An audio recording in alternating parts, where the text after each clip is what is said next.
ঝুনঝুনি বাবা, ঝুনঝুনি বাবা, বাবা আমার একটা বড় সমস্যা হয়ে গেছে। কি হয়েছে বৎস, তুই বল। আমার সমস্যা তোমাকে কি গান মারাতে বলবো? তুই কি গান মারাতে এসেছিস আমার কাছে এখানে? বাবা আমি একটা মেয়ের সাথে ইন্দ্রভোগ করে ফেলেছি। হ্যাঁ বাবা। বল বৎস, তাহলে তোর জন্য আমি কি করতে পারি? বাবা তাহলে একটা উপায় বলে দাও বাবা। তুই দাঁড়া বৎস, তোর জন্য আমি কি করতে পারি আমি দেখছি।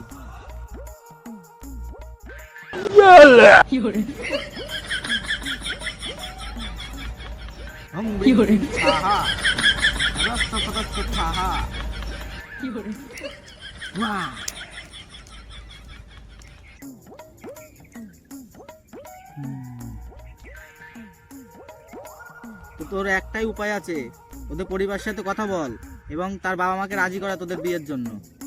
আমাদের এই বিয়ে কোনোদিনই মেনে নেবে না ওর বাড়ি থেকে। কেন মেনে নেবে না? আমি তোর সাথে আছি, ওর পরিবারের সাথে আমি কথা বলবো। ঝুনঝুনি বাবা, মেয়ের বাপটাই তো তুমি।